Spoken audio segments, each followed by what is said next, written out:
Army chief general Asim Munir کا بیان ہے کہ جو لوگ آئین میں دی گئی آزادی رائے پر عائد کی گئی واضح قیود کی برملا پامالی کرتے ہیں وہ دوسروں پر انگلیاں نہیں اٹھا سکتے۔ پاکستان ایئر فورس کی پاسنگ آؤٹ پریڈ کی تقریب سے بطور مہمان خصوصی خطاب کرتے ہوئے آرمی چیف نے پاس آؤٹ ہونے والے کیڈٹس کو مخاطب کرتے ہوئے کہا کہ آپ ہماری امیدوں کا مرکز، آسمانوں کے محافظ اور علاقائی یکجہتی کے ضامن ہیں۔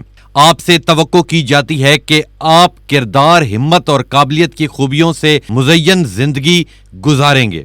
آرمی چیف نے کہا کہ آپ کا طرز عمل نہ صرف آپ کی ذاتی اخلاقیات بلکہ قابل احترام ادارے کے لیے بھی غیر معمولی ہوگا۔ آرمی چیف نے پاس آؤٹ کیڈٹ سے مزید کہا کہ آپ سے توقع کی جاتی ہے کہ آپ مادر وطن کے دفاع اور عزت و وقار کے لیے قربانی دینے سے کبھی دریغ نہیں کریں گے۔ عسکری قیادت آپ سے توقع رکھتی ہے کہ آپ ہمارے ملک کے بہترین جذبے، ادارے کی پیشہ ورانہ مہارت اور بہادری کی لازوال روایت کو ہمیشہ قائم رکھیں گے۔ Army chief general Asim Munir کا کہنا تھا کہ اسلامی جمہوریہ پاکستان آئین کے آرٹیکل 19 میں واضح طور پر آزادی اظہار اور اظہار رائے کی حدود متعین کی گئی ہے۔ جو لوگ آئین میں دی گئی آزادی رائے پر عائد کی گئی واضح قیود کی برملا پامالی کرتے ہیں وہ دوسروں پر انگلیاں نہیں اٹھا سکتے۔ آرمی چیف نے مزید کہا کہ ہم اپنی آئینی حدود کو بخوبی جانتے ہیں اور دوسروں سے بھی آئین کی پاسداری کو مقدم رکھنے کی توقع رکھتے ہیں۔ سربراہ پاک فوج کا کہنا تھا کہ اسلحے کی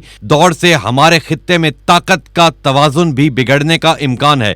مصنوعی ذہانت، روبوٹس اور کوانٹم کمپیوٹنگ سمیت مخصوص ٹیکنالوجیز فضائی طاقت کے استعمال کو تبدیل کرنے کے ساتھ ساتھ اس کے دائرے کار کو وسعت دے رہے ہیں۔ انہوں نے کہا کہ ایک مضبوط فضائیہ کے بغیر ملک کسی بھی جارحہ کے رحم و کرم پر ہوتا ہے، لیکن پاک فضائیہ ہمیشہ قوم کی توقعات پر پورا اتری ہے۔ پاک فضائیہ نے بے مثال بہادری اور پیشہ ورانہ مہارت کے ساتھ ہر طرح کی مشکلات میں فضائی حدود کی نگرانی کی، جس کی بڑی مثال فروری 2019 ہم سب کے سامنے ہے۔ آرمی چیف نے مزید کہا کہ غزہ جنگ اس بات کی تازہ ترین مثال ہے کہ جنگیں کیا کیا مصائب سامنے لا سکتی ہیں۔ غزہ میں بوڑھوں، خواتین اور بچوں کا اندھا دھند قتل اس بات کا ثبوت ہے کہ دنیا میں تشدد بڑھ رہا ہے۔ آرمی چیف نے مزید کہا کہ مقبوضہ کشمیر پر بھارت نے اپنا ناجائز قبضہ کر رکھا ہے۔ کشمیر میں جاری بھارتی جارحیت پر پوری دنیا کی خاموشی وہاں گونجنے والی آزادی کی آواز کو دبا نہیں سکتی۔ ہم اپنے کشمیری بھائیوں کی اخلاقی، سیاسی اور سفارتی حمایت جاری رکھیں گے۔ سربراہ